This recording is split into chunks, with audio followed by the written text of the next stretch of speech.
All right. Hey, we are back. Welcome into Surviving Paradise, the podcast that makes a sometimes serious, often funny and humorous look at the claim by Jehovah's Witnesses that they are living in a modern day spiritual paradise. I am your host, Stacy Bauman, former elder, ministerial servant, but most importantly, a kid raised from a very young age in Jehovah's Witnesses throughout the 70s and the 80s. And as I do, just a quick warning to those that may have stumbled into this podcast, there's some things here that can trigger people.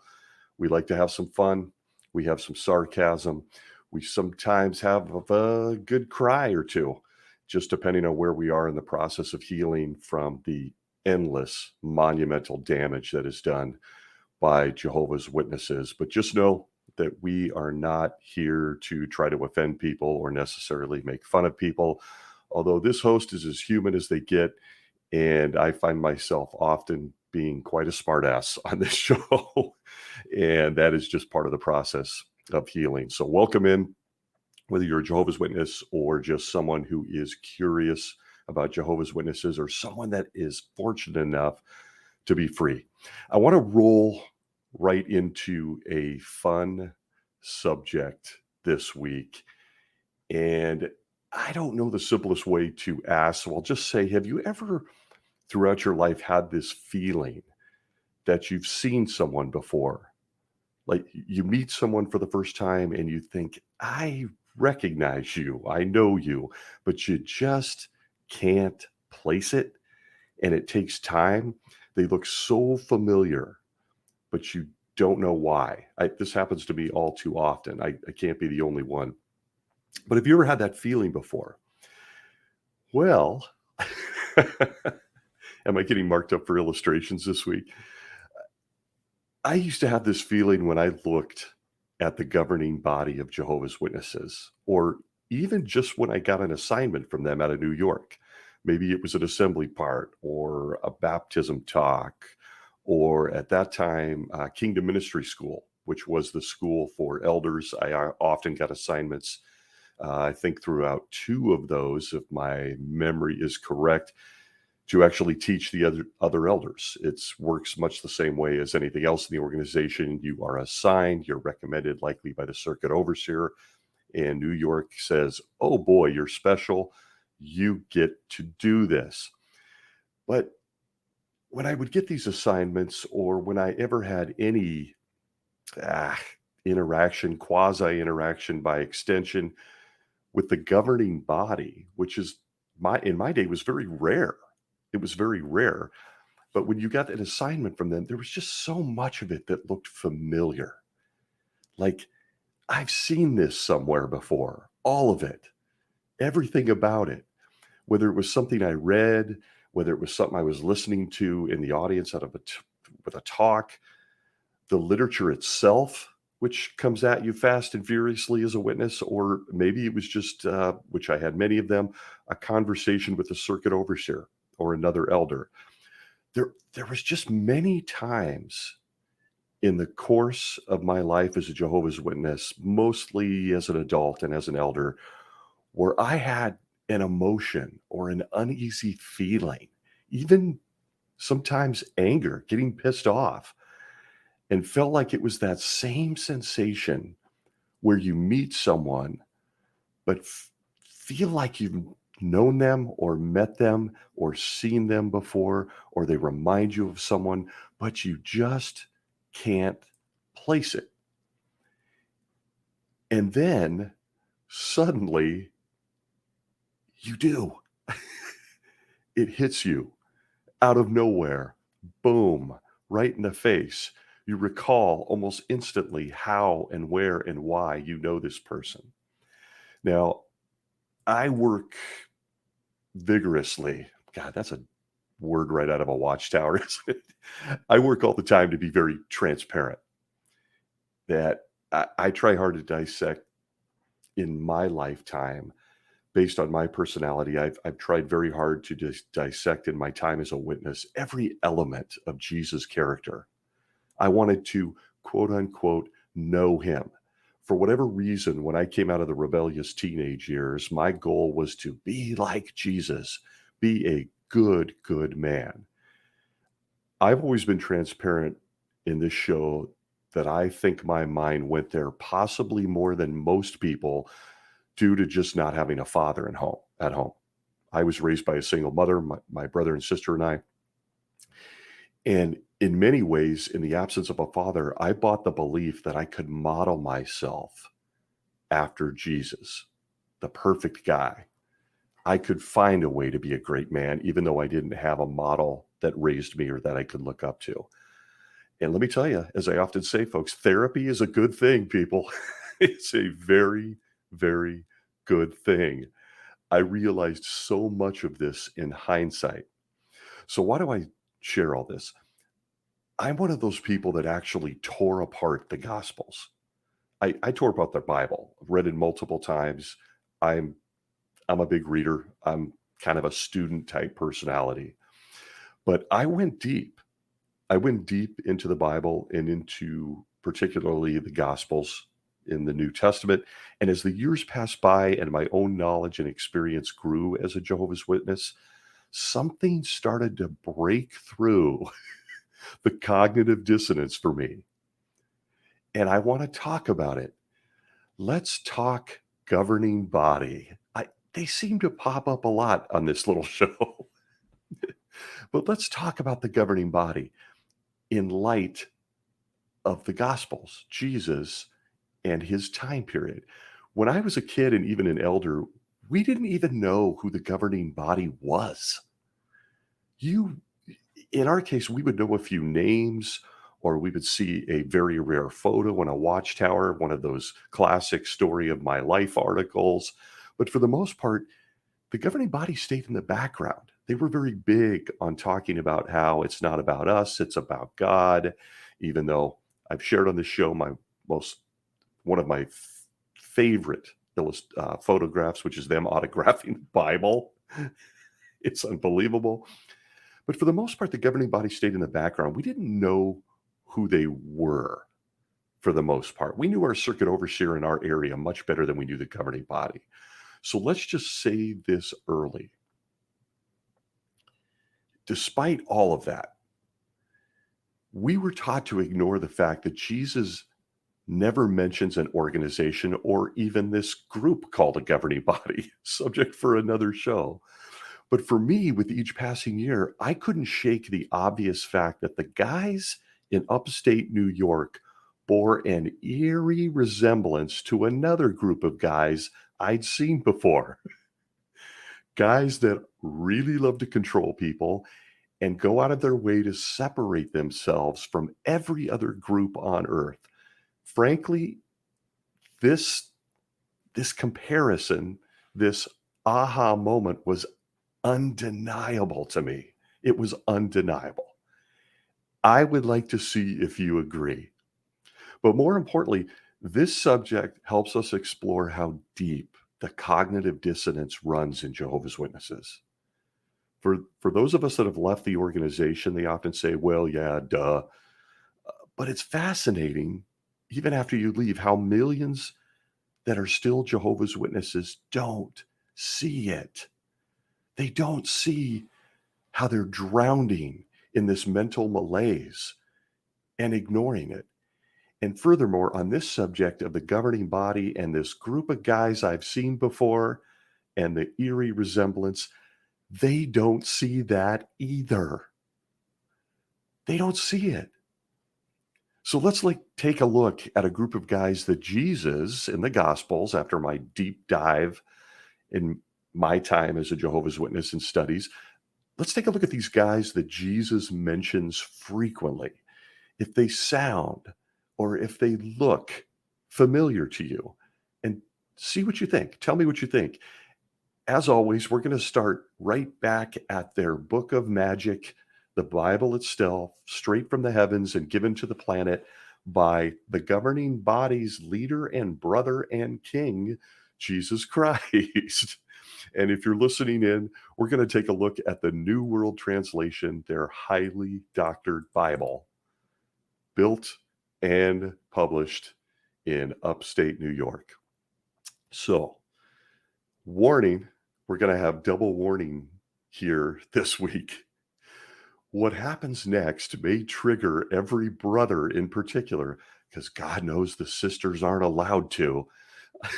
But every brother that had to give the weekly Bible reading, the number one talk in the old theocratic school. But folks, it must be done. So bear with me. I promise this whole format will be over soon towards the end of this episode. But I must read right from their Bible and right from their literature to prove a point, if you will. Stumbling on my words here early. Respect to all those that hold the Bible as a book from God himself. We're not here ripping your belief system. I do not. Nonetheless, I do believe the Bible has value, and it has really big value on this particular subject. So I promise you'll survive this quick reading. It's possible to survive their self-proclaimed spiritual paradise, as they state. So here we go. In this matter of resemblance, in this matter of who does the governing body look like, I point you towards Matthew 23, verses 1 through 39. We get a very detailed description of a group of men that Jesus wasn't too fond of. I'm going to break this down as we go, old theocratic school style, and interject comments along the way. This format is all too familiar, don't you agree?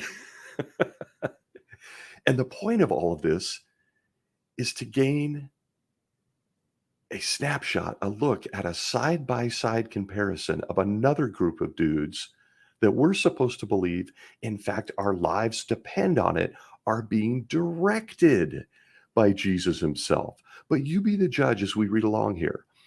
In the interest of time, I'm going to skip some of the verses in this chapter, but you have the reference. So follow along with me at Matthew 23. That's got to be familiar to all us XJWs. Follow along with me. Join me. All right, Matthew 23, 1 through 39. We're going to start with verses 1 through 12. They're doozies. Pay particular attention, and please spend some time drawing up the lines of comparison. Don't deny them if you're in a spot where you're highly skeptical of this crazy podcast. Verses 1 through 4 says this, quote, "Then Jesus spoke to the crowds and to his disciples, saying, 'The scribes and the Pharisees have seated themselves in the seat of Moses. Therefore, all the things they tell you, do and observe, but do not do according to their deeds. For they say, but they do not practice what they say. They bind up heavy loads and put them on the shoulders of men, but they themselves are not willing to budge them with their finger.'" End quote. Where do I begin? Who wants to talk heavy loads? Well said, Jesus. Well said. So when describing the Pharisees, and if you're catching where we're going here, by extension, this all too familiar dynamic of current leadership of Jehovah's Witnesses, we're going to talk for a second about heavy loads. The entire life, and I mean from the time you wake, God, they even have counsel on when you're sleeping. Everything in the life of a Jehovah's Witness is a heavy load. Their lifestyle, their thinking, everything they do is the very definition of micromanagement. Every single detail, including the schedule, weekly meetings, assemblies, field service, construction, family study night, personal study, studying for the meeting that you're going to attend, take a break, study for the next meeting. You're on and on and on it goes in the life of Jehovah's Witness. And that is just their daily life and schedule brought to them by this fascinatingly familiar group called the governing body out of New York. And is it fair to say they're familiar with heavy loads? I found myself And many times in my quasi-bizarre share on this podcast, a peek into my brain, I often wondered why Jesus came to earth, was having this magical book written, gave a book blueprint on how to treat others, but damn is Jesus forgetful. I mean, he forgets a lot of stuff according to the governing body. I can't find anywhere in the scriptures in this matter of heavy loads anything that mentions multiple meetings a week, how to dress for them, which gender can give certain types of talks or parts at the meeting. I don't see him ever mention what a kingdom hall was. I've never heard Jesus in all my deep dives into the book seen him talk about a circuit overseer or what they look like. I never heard Jesus mention what music I should listen to. I oftentimes went looking to find his counsel on what a good healthcare plan looks like and what your doctor can or cannot do to you. I definitely went looking to see his advice on how to have sex with someone that I am attracted to or love. I I would look for who was a legitimate partner by gender in the Bible. I, I'd go looking for how to wear my hair, what rating of movie I could watch, how single people should act, how they should date, what to read. Good God, the list goes on. That's all. They supply so much material for the show. But Jesus was apparently forgetful, as the governing body has it. But I'll be damned. It certainly looks a lot like these guys he was ripping into in reference to heavy loads. He says rather in this verse, he talks about unnecessary stress that these Pharisees were putting on people. Sound familiar? Stress and misery that apparently these Pharisees weren't willing to budge with their own finger. And is it me in this trying to figure out why the governing body looks familiar piece? Does the governing body add or take away heavy loads? I sincerely want your opinion. The governing body today in 2022 provides daily material for the show. I just ramble off some off the top of my head, but the subject matter is endless. Why? Because there's always another heavy load.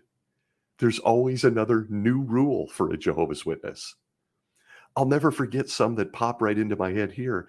Do you remember the council in, I believe it was 2009? I'd have to pull up the reference about holding hands during prayers at the Kingdom Hall with your spouse. Or it was in the Watchtower in print. Or by extension, and I'm sorry, where you can put your mouth on someone's body that you love and in a relationship with. I mean, are these heavy loads? Because Jesus doesn't mention him. And he seems to be pretty pissed off that the Pharisees are treating his people and binding them up with heavy loads. And it looks shockingly familiar to the 2022 governing body. Am I wrong?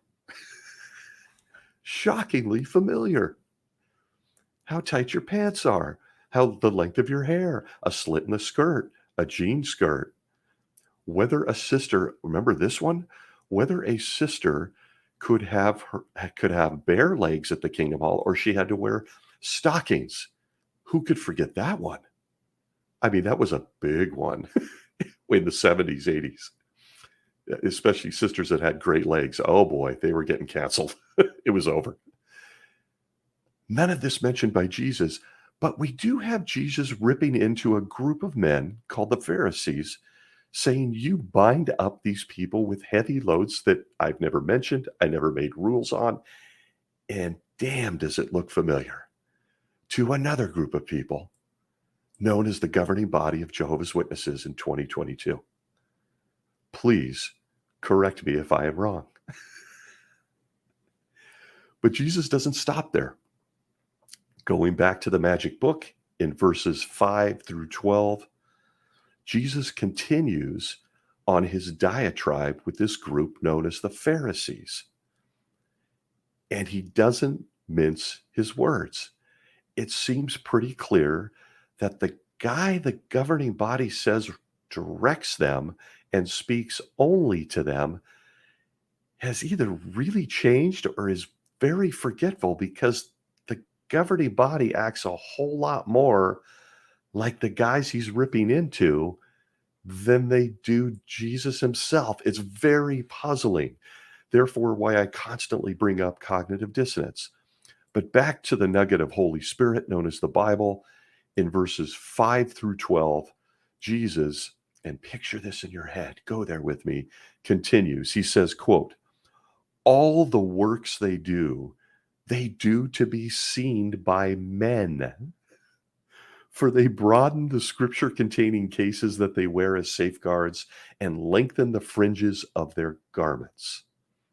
They like the most prominent place at evening meals and the front seats in the synagogues and the greetings in the marketplaces, and to be called rabbi by men. But you, do not you be called rabbi, for one is your teacher, and all of you are brothers. Moreover, do not call anyone your father on earth, for one is your Father, the heavenly one. Neither be called leaders, for your leader is one, the Christ. But the greatest one among you must be your minister. Whoever exalts himself will be humbled, and whoever humbles himself will be exalted. End quote. Man, is that little diatribe packed with some treasures. Treasures that, if you line up the Pharisees, who were the subject of the diatribe, and the 2022 governing body of Jehovah's Witnesses, are undeniable. Come at me. Whether it's social media posts, Twitter, YouTube, I am up for it if you feel strongly about this subject. Leadership is one of my favorite subjects in this life. I am fascinated by it, the dynamic, all that's involved in it. I could go on for hours about leadership, but I'm going to spare you. That's not what this is about. Needless to say, in my mind, the good old Spider-Man quote where he says, with great power comes great responsibility, fits here. I think after that big diatribe by Jesus on the Pharisees, that's basically what he was saying. With great power comes great responsibility. Could Spider-Man have outquoted Jesus? Nah, let's not go there. But as you look at what Jesus is saying here and comparing it to modern times, and that familiarity, when you look at the governing body, like, you guys look an awful lot like another group I'm familiar with. It seems in this case that the Pharisees like to be seen a lot. Jesus flat out mentions it right from the beginning. They like to be seen a lot. They wanted adoration. They wanted respect. They wanted people to know they were the authority. They had nice clothes. They had these things by Jewish tradition that were scripture-containing cases they wore on their bodies, not unlike a bound volume or a website, might I add. But they wanted adoration. They wanted respect. If I was at a Kingdom Hall, a congregation meeting at this point, after reading that, I'd raise my hand and I'd ask if the Pharisees also had a television studio and were building a bigger, better one. See Ramapo, New York? Just as an example, I'd ask if the Pharisees had a daily, weekly schedule of online video time to, quote, be seen, as Jesus said. Prominence everywhere you sit. Jesus didn't mention in this diatribe the seating arrangement in Bethel dining halls either, but I'm sure a few ex-Bethelites might know what I'm referring to. Assigned seating. Guess who gets the top seat? Despite Jesus openly railing against the group he couldn't stand, the similarities are just crazy. They're crazy. It's funny, when I was a kid and servant, we had no idea who most of the governing body were, as I stated, or what they even looked like. We didn't know. You had to really put out effort to go find a picture of them. That sure ain't the case today, folks. Not at all. Their faces today are plastered everywhere to be seen, to have the front seat, to be called governing body. Good thing the governing body doesn't want to be seen a lot like the Pharisees did, right? It's incredible. It's incredible. But again, was Jesus whispering and the people in the back couldn't hear them when he mentioned things like titles and leadership? He absolutely was ripping the Pharisees. You like to be called rabbi. You like to be called teacher. You like to be called leader. But you're just brothers. You're just guys. Pretty direct in these verses towards the Pharisees. Are you listening back there, governing body? Where he says, don't call anyone father on earth. Those Pharisees really like titles. Titles like, I don't know, let's think of a few. Governing body is a title. Jesus never mentions one, but we'll ignore that. How about circuit overseer, district overseer, presiding overseer, service overseer? Some of these have all changed in the time I've left 14 years ago. But wait a minute, I thought Jesus didn't like titles. He says it in his book of Holy Spirit. He made sure it was recorded for the whole planet to be able to see. I don't like titles. Don't even call yourself a leader. A leader. Do I really need to go into how I started to connect the Pharisees to the governing body as those familiar faces I recognized? When you consider that they're constantly talking about how they are taking the lead, how they are leading God's people, how they are the leadership base, how Jesus chose them, how they took the faithful and discreet slave in my lifetime was all anointed people, including women. Oddly, no one ever asked him anything, but they made that go away and made the faithful and discreet slave just the 8 guys in upstate New York. Folks, remind you of anybody? Anybody called the Pharisees? Jesus doesn't like titles. But as you read Jesus ripping the Pharisees, I can't help but remember how the governing body are those, quote, again, taking the lead. Didn't Jesus cover this with these bad guys in these verses? The Pharisees? Going back to heavy loads in the opening verses, the whole lifestyle of a witness is one big heavy load. The Jews weren't supposed to obey the Pharisees, but Jehovah's Witnesses are supposed to obey anything the governing body says. Note my favorite quote, whether it makes sense or not. It's downright incredible. Why am I even doing this? Because every Jehovah's Witness has a copy of the New World Translation. All of them can open up to Matthew 23. All of them can read this diatribe by Jesus, their king, since 1914. The guy that's supposed to be directing the governing body. And yet, if you went to a little cocktail party and you brought the Pharisees into the room and you brought the governing body into the room, nobody's going to be able to tell them apart. Nobody. I don't want to get into the clothes. Let's leave that alone. Just as men. Jesus openly states, you're putting heavy loads on my precious people. They're worn down. Stop doing it. You won't even budge a finger. Sound familiar? When's the last time you saw a member of the governing body out on a construction project wielding a hammer? But you'll see young teenage girls doing it. When's the last time they got down in the mud to get drinking water after a natural disaster for their people? But you'll see Jehovah's Witnesses doing it. Just not the guys with the prominence with the titles that Jesus openly rails against in this chapter. So in this journey that I took in my way out the door, exiting stage left, I would look at the governing body and everything that came down from them, everything, because I wouldn't stand in front of them. I did happen to know Guy Pearce intimately. Story for a whole episode I will share. We had many experiences together privately when I was a ministerial servant.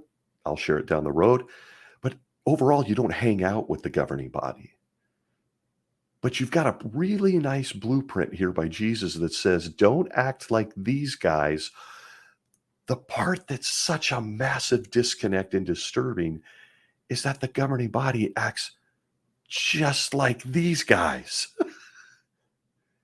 It isn't difficult to see. It isn't difficult to see.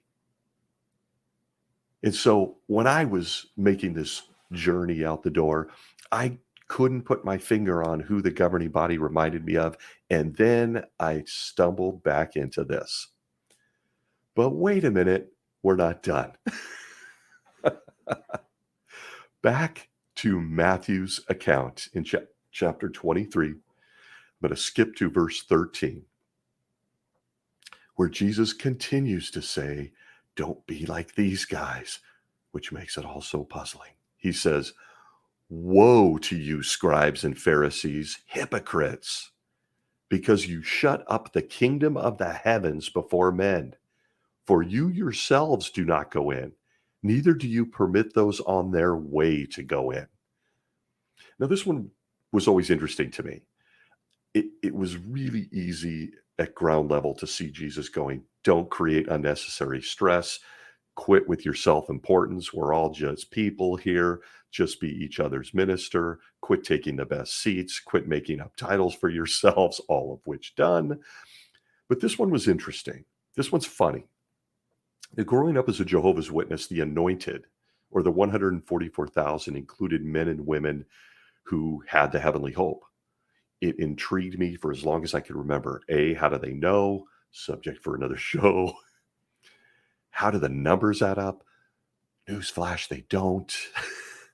But it was a limited group of people lifted from a highly cosmic book called Revelation, where literally nothing is literal. Oh, except this number. That's right. Everything in the book is symbolic. It's illustrations. It's John's fever dream on the island of Patmos, and they openly state it. For those of us that conducted the Revelation Climax book, we remember how they went out of their way to say all of this is all illustrative of our century. Oops, that one didn't work out. Now the next century, because everything's overlapping. But it's all just illustrations, parables, pointing towards governmental and religious authorities in our times. Everything except, oddly, this number 144,000. That was literal. That became literal for Jehovah's Witnesses. And I bring that up because, as I'm looking at the governing body, trying to figure out where I've seen them before, and if you haven't figured it out, it was in Matthew 23, of the group called the Pharisees. But it seems like someone in New York felt the need to shut up the kingdom of heavens, as Jesus says here, and make it a rather exclusive group. It looked kind of like hitting the club to go dancing and being blocked by the doorman. And if you're taking notes here, Jesus didn't like it. And this is, by sheer coincidence, this is also where Jesus also, in his endlessly forgetful ways, according to the governing body, he also forgot to mention that untold billions would live on a paradise earth. He doesn't mention that here when he's ripping the Pharisees. He just says, you guys, your attitude and what you're doing to my people, you shut up the kingdom of the heavens. Doesn't mention anything about, but there's a second option where you get khakis, a fruit basket, and your pet panda bear. He doesn't mention that. He just mentions heaven. Seemed pretty clear, pretty focused if you read verse 13. And again, if you're keeping track, I just have to drop it in here. He forgets to mention that whole paradise earth thing anywhere. Anywhere else in this book of magic, or in any one of his diatribes, his sermons, or his parables, never mentions this paradise earth thing. Isn't that interesting?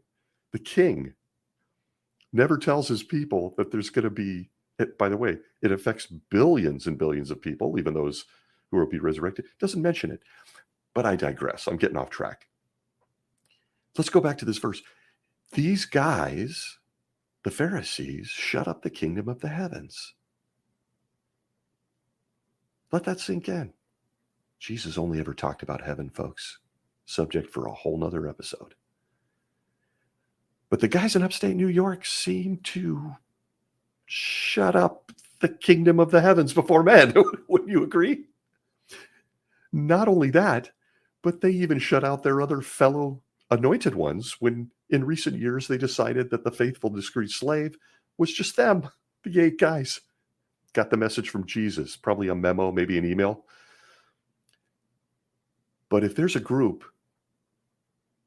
in modern times that shuts up the kingdom of the heavens before men, I'm going to say it's pretty easy to see the governing body of Jehovah's Witnesses looks an awful lot like these Pharisee guys. It's undeniable. It's so easy to see. So verse 23 of this chapter, woe to you, scribes and Pharisees, hypocrites, because you give the 10th of the mint and the dill and the cumin, but you disregard the weightier matters of the law, namely justice and mercy and faithfulness. These things it was necessary to do, yet not to disregard the other things. Blind guides who strain out the gnat, but gulp down the camel. If you're reading that and you're following along with my thought that I looked at the governing body and I'm trying to place where I've seen them before, it's with the Pharisees. If you haven't figured it out, it sounds like the Pharisees were really good at making up trivial, stupid rules that Jesus himself never mentioned. You know, things like your hair, beards, what you listen to, the length of your skirt, how tight your pants are. I've already been through these. Things like how to date someone or what movies to watch according to rating. How to touch someone sexually or what to talk to your personal doctor about. I often wondered if the Pharisees handed out a card for everyone to carry, a card that they could put in their wallet or their smock or their sandal saying, "Let me die," instead of taking blood given by someone graciously who wants to save me. Or what they should do with their life at 18. The list goes on. It sounds like the Pharisees were really good, according to Jesus, at disregarding the weightier things in favor of gnats. I found myself wondering what the weightier things of the law were that they were disregarding. And in my comparison, my mind couldn't help but ask this. Did the Pharisees have a database filled with the names of people that physically and sexually abused children that they were hiding? I wonder if the Pharisees made people shun their families if they simply didn't agree with them, or if they just made a bad decision. I only ask this because the governing body's main guy, Jesus, is here saying that the Pharisees were disregarding justice, mercy, and faithfulness. I don't know about you, but I have a pretty good handle on what it means to be merciful. I know what justice looks like. If you're listening, in your opinion, do you think the modern day governing body of Jehovah's Witnesses understands this? Do they understand? I know that I sleep much better knowing that the governing body is keeping people from education or, oh my God, a tattoo. In other words, straining out those pesky gnats, but they're opening their mouth wide to swallow up a camel. You know, that camel represents children being harmed, abused, and protecting the perpetrators in the name of their organization. Swallowing the camel means creating depression on a weekly basis that leads to tragedy in many cases. Oh, and I'd say gulping down a camel would lie somewhere within their teaching to people that there's a mass genocide coming any day now, followed by a paradise. Then Satan's going to get out and tempt you again, on and on and on. Come on. No reading comprehension issues here for me. Jesus was pretty clear. Pretty cool little illustration. You strain out those little pesky gnats. I hate flies, by the way. But you swallow a camel. You disregard what it means to be kind, to administer justice to people that harm children, what it means to be merciful, because we all make mistakes. Interesting spot here for Jesus to talk about his disfellowshipping rules currently initiated by the governing body. Wouldn't you agree? Doesn't mention them. He tells these jackasses that they're ignoring what it means to be merciful and loving to people.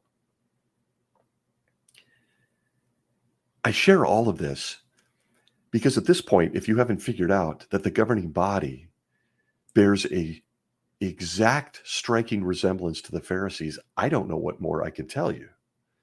This is coming from your king, Jesus. I didn't make this up.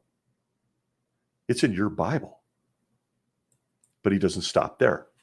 In verse 25, woe to you, scribes and Pharisees, hypocrites, because you cleanse the outside of the cup and of the dish, but inside they are full of greediness and self-indulgence.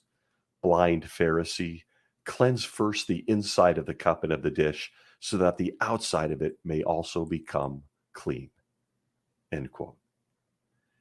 Wow, I got to tell you, Jesus really hates that whole hypocrisy thing, doesn't he? He also doesn't seem to like greed or self-indulgence. I wonder if he spotted one of the Pharisees buying a basket full of expensive liquor after being on stage telling people how to live their lives. Maybe he had a private chat with Toni Morris. Who knows? I had to reread this verse because I'm looking for Jesus' advice on things like real estate or flipping synagogues. Does anybody here know where I can find that? All I see is Jesus ripping the Pharisees for being greedy and self-indulgent. I'm sure the governing body of Jehovah's Witnesses aren't that way, right? Right? They're not greedy, self-indulgent. No. Well, as of the last financial report I could get my hands on in 2016, the Watchtower Society's net worth at that time was $1.6 billion. In the very least, the inside of their cup seems full. Unbelievable. Don't go bringing up the Pharisees and money. Don't do that. At Luke 16:14, Jesus tells us again, now the Pharisees, who were money lovers, were listening to all these things and they began to sneer at him, that being Jesus. Whew. Good thing the governing body of Jehovah's Witnesses isn't like the Pharisees and has set a better example, right? Hey, give it up for the Pharisees. At least they didn't have trouble with a budget like apparently Jehovah and Jesus do. Just watch recent governing body videos begging for money. It just blows your mind. It blows your mind. The inspired book, supposedly followed by Jehovah's Witnesses, has this chapter 23 where Jesus, their king, who they believe is directing them in everything they do, and particularly the 8 guys in New York, at no point do they just put the Pharisees and the governing body side by side and go, well,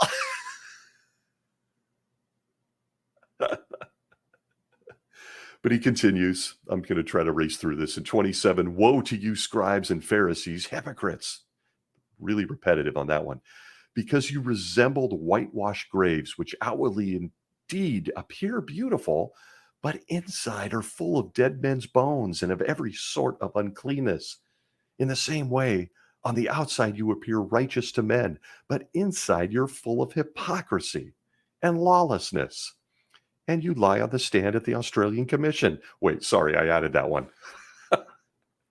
But again, I wondered if Jesus knew something that he doesn't share in this verse. Maybe perhaps that the Pharisees keep a secret database with the names of known pedophiles because his handpicked guys in New York do. I guess all the fancy clothes, the fancy resort properties, the TV studios, or anything else that meets the eye that is whitewashed is somehow missed by Jesus today, or so we're supposed to believe. In fact, we're supposed to believe he's actually directing the way they act, despite the fact that we have a whole chapter of him ripping guys that look just like them. It's all so shiny outside, but inside, which is weird, but he saw right through it with the Pharisees. They look clean, but the shit was floating literally right below the surface. I always found the comment of being outwardly beautiful, but full of dead men's bones comment by Jesus very interesting. Very interesting. And it makes my stomach hurt. For the governing body, the beat goes on, but not for the kids who needed blood and didn't take it, or the people that were loyal to the governing body in the Holocaust, or Malawi, or Somalia. I could go on. According to Jesus' words here to the Pharisees, it looks like you can look the part all you want. You can have fancy buildings, a nice suit, good-looking watch, some very strange facial expressions, and lots of books. But if you're hiding skeletons, he doesn't like you. There's that hypocrisy word again. It's uncanny. The resemblance is uncanny. Now, skipping verses 29 through 32 and getting right to Jesus' opinion on the Pharisees, in summary, he says this. In verse 33, he doesn't come in with any kind of Holy Spirit or a new Watchtower subject or a new resort complex. He simply says to these guys, you're serpents, you're offsprings of vipers. How will you flee from the judgment of Gehenna? So Jesus, tell us how you really feel. In conclusion, it looks like Jesus didn't like the Pharisee guys. And he spells it out pretty succinctly. Would you agree? He listed some reasons. He called them out on being liars, their love of fame and fortune and titles, and how they made everyone else's daily life a living hell. They were great at getting rid of little tiny gnats, at picking at you, but not so much on the whole camel thing. So I share all this because this is where it gets really weird. It gets weird. If it isn't weird enough that no one can see this, or that cognitive dissonance keeps the mind of a Jehovah's Witness in a cell, it gets weirder. The governing body themselves, in billions of pages of literature, like to point at the Pharisees as a bad example, as evil. They point at the Pharisees and regularly compare them to Satan and to false religion. They say, see what our king said, serpents, offsprings of vipers. It should come at no surprise that they've even gone farther in literature to define what a Pharisee is. In the Insight book, pages 625 to 626, I'm going to shorten it up, but according to scholars, there's their words here in the book, not mine. The Insight books are now gone, which is mind-blowing. The name literally means, a Pharisee that is, means separated ones, separatists. No way.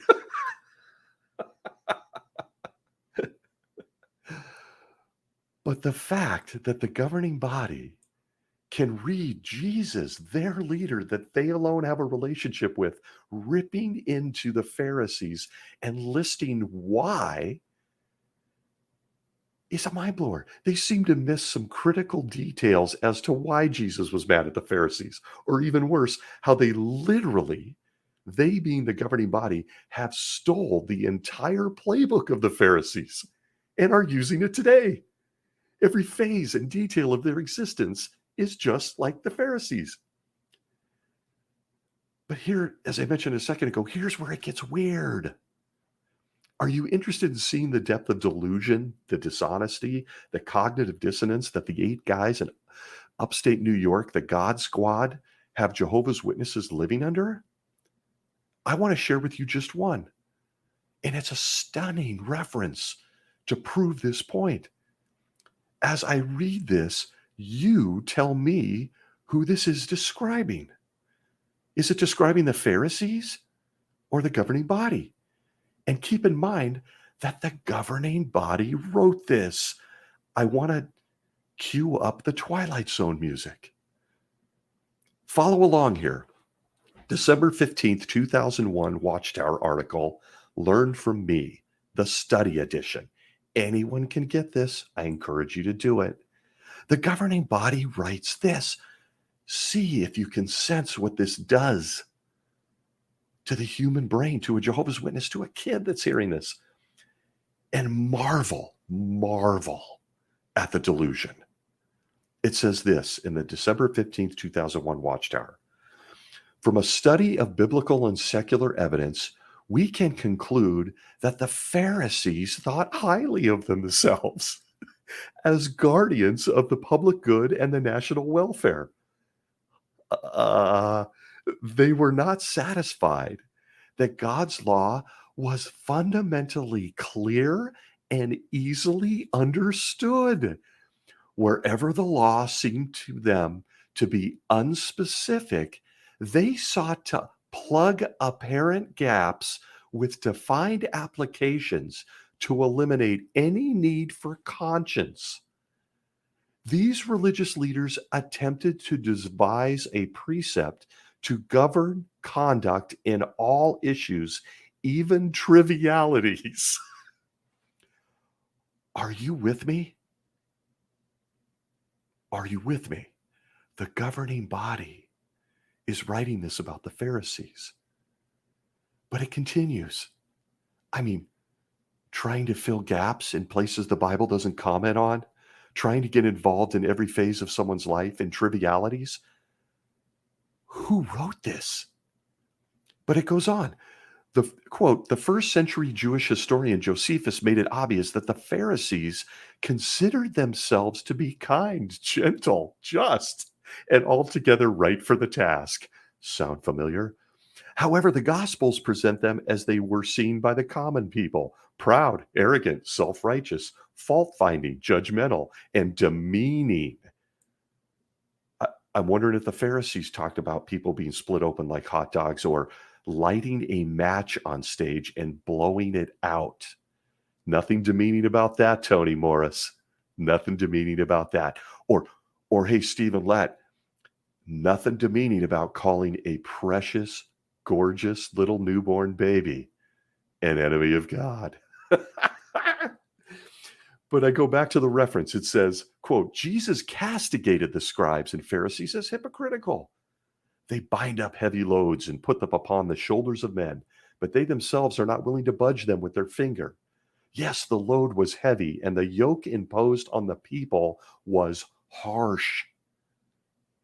Jesus went on to call the scribes and Pharisees fools, and a fool is a menace to the community. I agree with you there, governing body. An absolute menace. Jesus also called the scribes and Pharisees blind guides and asserted that they had disregarded the weightier matters of the law. Who would want Jesus to think of them as Pharisaic? Even after reading this, I have to pinch myself at the level of delusion, at the governing body describing themselves. But it goes back. Back to quote, almost any reader of the gospel accounts can see the critical nature of most Pharisees. What? After Jesus invited Matthew, Levi, the tax collector, to become a disciple, Levi spread a big reception feast for him, the account says. At this, the Pharisees and their scribes began murmuring to the disciples, oh my goodness, that worldly person, that bad association, that disfellowship, oh no, sorry, wrong era, saying, why is it you eat and drink with tax collectors and sinners? In reply, Jesus said to them, I have come to call not righteous persons, but sinners to repentance. Disfellowship much? Again, good spot for Jesus to mention it. Seems to slip his mind here when talking to the Pharisees. Doesn't slip his mind with the governing body. It's only part of this cosmically weird story. It ain't weird. We know what it is. Going back to the reference, quote, Levi himself appreciated something else Jesus said on that occasion. Go then and learn what this means. I want mercy and not sacrifice.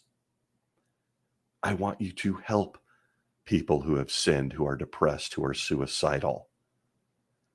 I don't want 10 hours of field service. Nope, sorry, that's me. Back to quote, each of us could ask ourselves, do I have a reputation for being a stickler for certain rules, such as ones that reflect personal opinion or common approaches to a matter? Or do others think of me as being, first of all, merciful and good? End quote. Can you believe this is in print? Can you believe it? They most certainly didn't write this while looking into a mirror. They're tossing up the Pharisees as these evil people who are sticklers for certain rules, who inject their personal opinion in matters not spoken of in the Bible or by Jesus, and calling them bad guys while doing it themselves for well over a century. But here's my favorite part of this 2001 Watchtower. Back to it, quote, pick, pick, pick. That was the Pharisaic way. The Pharisees looked for every flaw, real or imagined. They kept people on the defensive and reminded them of their failures. They advertised their piety by their dress and tried to direct the nation, New York. Surely, if our actions are to be in harmony with Jesus' example, we must avoid the tendency of always looking for and highlighting the flaws in others. My God, end quote, by the way. I need a minute to recover. Do you laugh or do you scream? That's right, folks. Take it in. If you were ever on the fence as to why Jehovah's Witnesses are so hard to get through to change their mind, to save them, to help them wake up, take a look. This is a masterclass in gaslighting, in lying, in thought control, and it comes from the top guys. These cats will argue that the sky is red, even as you stare into the blue beyond. They'll argue it. Look, we can laugh, and we should laugh because it feels good. It's downright freaking hilarious in a train wreck sort of way. But it also shows in a big way how deluded and how dangerous the governing body of Jehovah's Witnesses is. They can read right from the Bible from the guy they claim only talks to them, Jesus Christ, and how he rips the Pharisees for being nitpickers, pick, for telling people they suck, for disciplining them instead of giving mercy, for binding them up with a heavy weekly load, for always asking for more, for telling them how to live their life on matters he never mentions. They look at them and hold them up as bad guys while they do it. The governing body of Jehovah's Witnesses is the spitting image of the Pharisees. Every detail, every nuance, they're twinsies. But their arrogance and deceit allow them to roll out the food at the proper time that I just read to you to millions of Jehovah's Witnesses. And for those that sit there and read Matthew 23 or read this 2001 Watchtower and go, wait a minute, this looks familiar. I've seen these guys before. You are correct. You have. Did Jesus suddenly decide he was a big fan of the Pharisees after he got to heaven? That's why he appointed these 8 guys in upstate New York, because the 8 guys in upstate New York are spitting images of the Pharisees.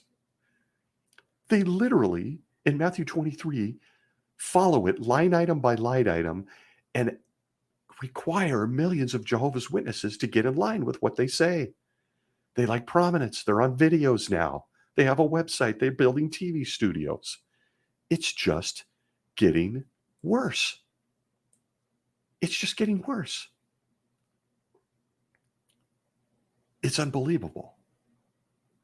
So if you were ever on the fence, I ask you, what will it take for you to look at just this, more closely? Jesus' words to the Pharisees and how you see the governing body in New York act today. If you're a witness, a Pimi Pomo Pomeranian, I don't know. I'm out of the loop on all of these acronyms. I apologize for that. You have a New World Translation and you have this Watchtower reference. I just gave it to you. They don't match. Do the governing body resemble the Pharisees or do they resemble Jesus' 12 apostles? Yeah. If you haven't picked up on it, I'm trying to get any Jehovah's Witness that may be brave enough to be here and sat through my goofy diatribe to think. No pressure. No pressure. Go slow. Take as much time as you need. Just go slow. Hold the Bible in your left hand. Read Matthew 23. Hold the December 15th, 2001 Watchtower Study Edition in your right hand. Just read. Same people? Same people? But before I close on this subject of the Pharisees, one last thing. After all we read from Jesus' words to the governing body's denial that they're the same guys, I always had this other cosmic thought I'm going to drop in at the end of this episode. It's an important one to note. It's an observation that I couldn't help but tie into this and probably needs a lot more reflection. But I'll say this in closing.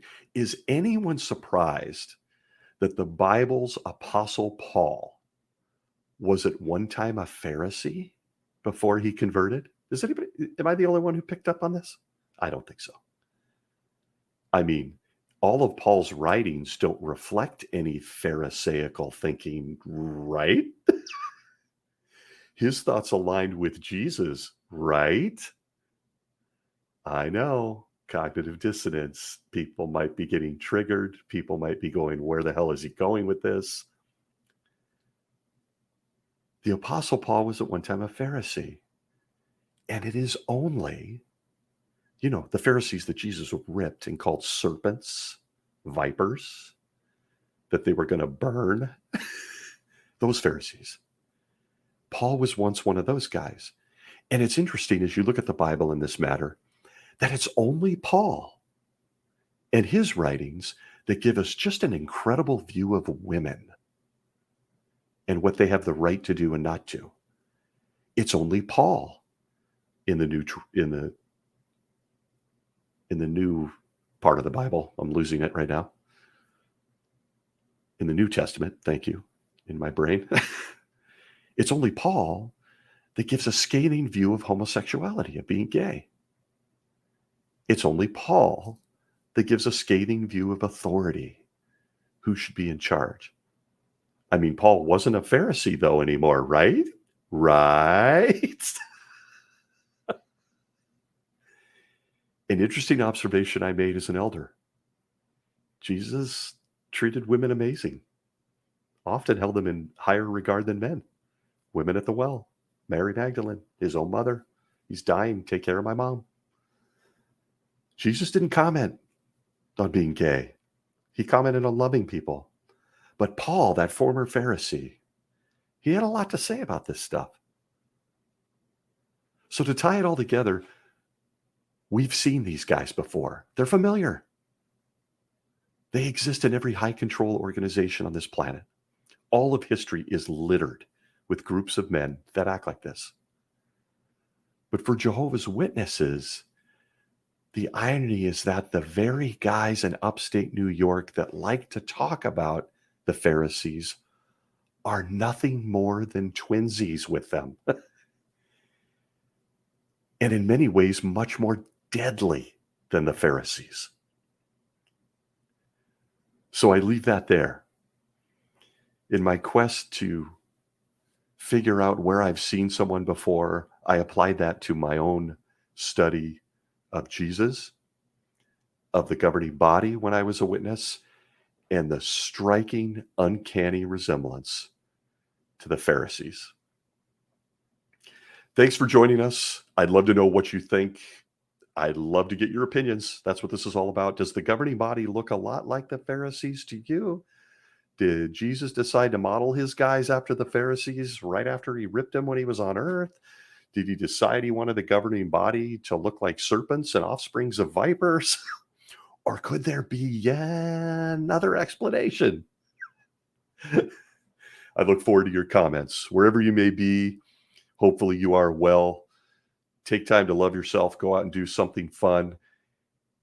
Until next week, be well.